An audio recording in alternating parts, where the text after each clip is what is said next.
Hello నేను మిసిఎస్ రావు. ఆంధ్రప్రదేశ్లో ఏం జరుగుతుంది అనే దాని మీద జాతీయ స్థాయిలో కూడా అందరూ వెయిట్ చేస్తూ ఉన్నారు.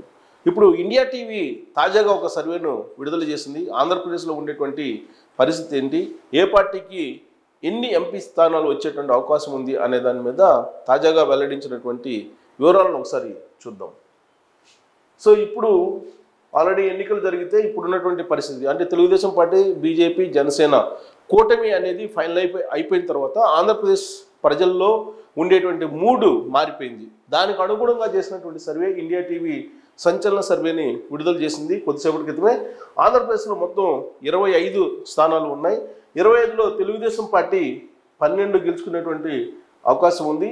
అలాగే బీజేపీ 3, జనసేన 0 అని చెప్పి ఇచ్చింది ఇండియా టీవీ సర్వేలో. వైఎస్ఆర్ కాంగ్రెస్ పార్టీ 10 ఎంపీ స్థానాలు గెలుచుకునే అవకాశం ఉంది. కాంగ్రెస్ పార్టీ 0 అని వచ్చింది. అయితే ఈ సర్వేలో ఎంపీ స్థానాలు ఇవ్వడం జరిగింది. ఎంపీలు తెలుగుదేశం పార్టీ 12, వైసీపీ 10, జనసేన 0. వాస్తవంగా జనసేన 2 స్థానాల్లో పోటీ చేస్తుంది. 2 స్థానాల్లో మచిలీపట్నం అలాగే కాకినాడలో 2 చోట్ల పోటీ చేస్తుంది.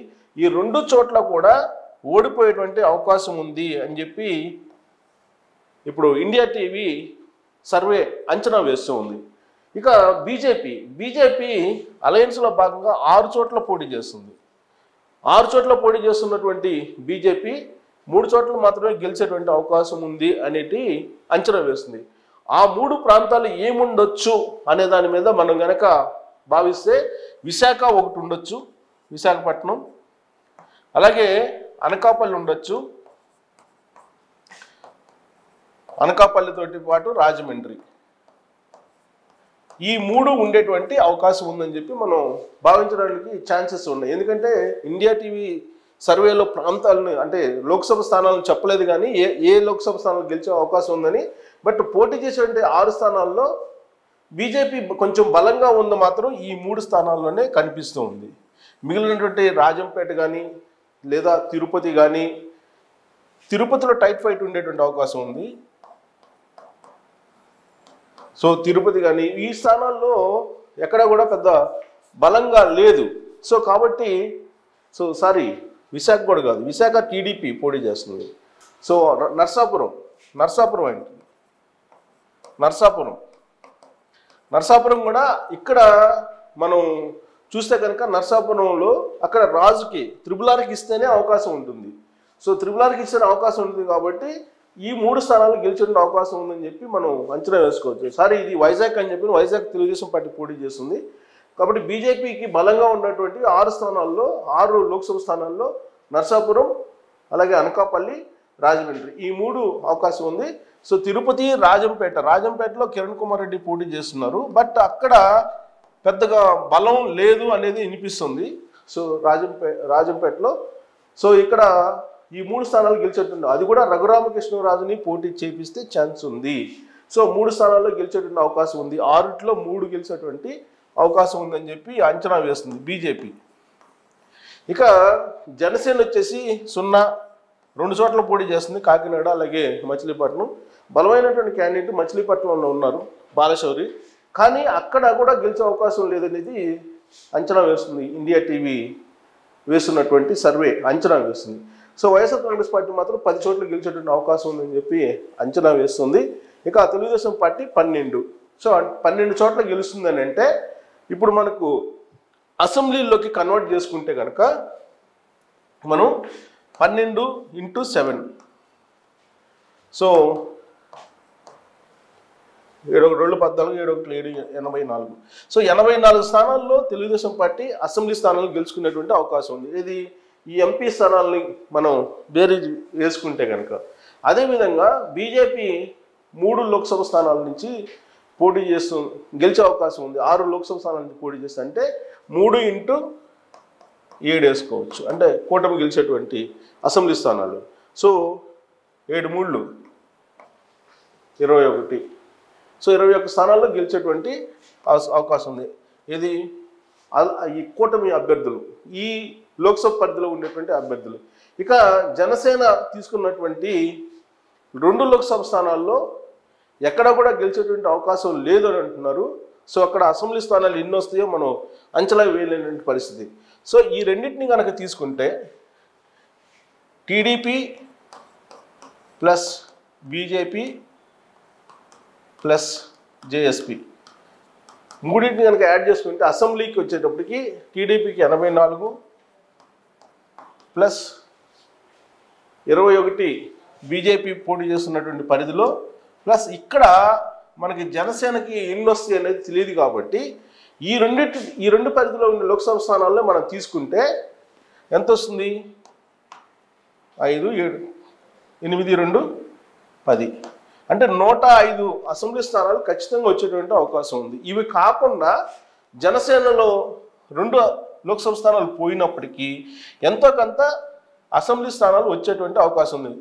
అంటే 14 ఈ 14 ఉంటాయి కాబట్టి ఈ 14లో ఎంతో కొంత వచ్చేటువంటి అవకాశం ఉంది. ఈ 14 అసెంబ్లీ స్థానాలని మనం అంచనా వేయలేకపోతున్నాము దాని పరిధిలో ఉంది. ఎందుకంటే ఆ 2 లోక్సభ స్థానాలను కూడా జనసేన కోల్పోయేటువంటి అవకాశం ఉంది కాబట్టి. సో వీటిని రిజర్వ్ చేసి పెట్టుకున్నప్పటికీ కూడా తెలుగుదేశం పార్టీ బీజేపీ లోక్సభ స్థానాలు గెలిచేటువంటి లోక్సభ స్థానాల్లో మనం యావరేజ్ని తీసుకుంటే 105 అసెంబ్లీ స్థానాల్లో గెలిచేటువంటి అవకాశం ఉంది. అంటే ఆంధ్రప్రదేశ్లో తెలుగుదేశం పార్టీ బీజేపీ జనసేన కూటమి అధికారంలోకి వచ్చేటువంటి అవకాశం ఉంది ఈ సర్వే ప్రకారం కూడా.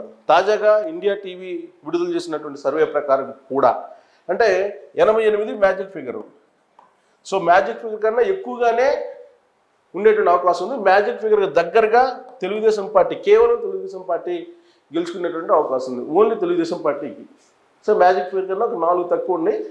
బట్ ఈ కూటమికి అయితే తిరుగు లేకుండా అధికారం వచ్చేటువంటి అవకాశం ఉందని చెప్పి ఈ అంచనాలను బట్టి మనం కన్వర్షన్ చేసుకుంటే, ఇక వైఎస్ఆర్ కాంగ్రెస్ పార్టీని తీసుకుంటే మొత్తం 10 × 7 70 స్థానాల్లో 70 అసెంబ్లీ స్థానాలు గెలుచుకునేటువంటి అవకాశం ఉందని చెప్పి దీని ప్రకారం మనం అంచనా వేయచ్చు.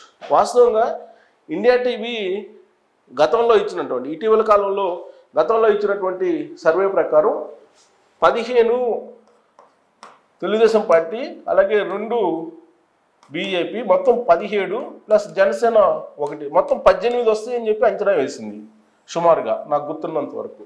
కానీ ఈసారి ఈ 10 గతం కంటే కూడా 18 కంటే కూడా ఇప్పుడు ఏం తగ్గింది? ఇప్పుడు 2 కలిపితే టీడీపీకి 12 అలాగే బీజేపీకి 3 అంటే 15 అంటే 3 స్థానాలని నష్టపోయిందా అనేటువంటి భావం కలుగుతుంది. సో గతంలో వేసినటువంటి అంచనా ప్రకారం అప్పటికి అలయన్స్ అన్అఫిషియల్గా అయితే వినిపిస్తుంది, అఫీషియల్గా అయితే వినిపించలేదు. అప్పుడు చేసినటువంటి సర్వే ప్రకారం 18 టీడీపీకి 18 టీడీపీకి అదే వైసీపీకి వచ్చేసి మొత్తం 7 వేశారు అప్పుడు లాస్ట్ సర్వేలో. దాదాపు నాకు గుర్తుంది ఇదే ఫిగరు. సో 18 టీడీపీకి కూటమికి వేశారు, అంటే జనసేన తెలుగుదేశం పార్టీ కూటమికి. వైసీపీకి ఏమో 7 వేశారు. కానీ ఇప్పుడు బీజేపీతో అలయన్స్ పెట్టుకున్నారు కాబట్టి అలయన్స్ అఫీషియల్గా అనౌన్స్ అయిన తర్వాత ఆంధ్రప్రదేశ్లో ఉండేటువంటి పబ్లిక్ మూడు కూడా మారిపోయింది అని చెప్పి అర్థమవుతుంది. అందుకే మారిపోయిన దాని ప్రకారం వేసినటువంటి అంచనాల ప్రకారం తెలుగుదేశం పార్టీ 12కి వచ్చింది 15 నుంచి, బీజేపీకి 3 వచ్చింది, జనసేన 2 కూడా కోల్పోయిందని చెప్పి అంచనా వేస్తుంది. సో అసెంబ్లీ వరకు అయితే తిరుగు లేకుండా అధికారంలోకి వచ్చేటువంటి అవకాశం ఉంది. కానీ ఇక్కడ ఈ సర్వేని బేస్ చేసుకుంటే కనుక అత్యంత చర్చనీయాంశం అయినటువంటి అంశం ఏంటంటే జనసేనకి 1 లోక్సభ కూడా రాదు అనేది.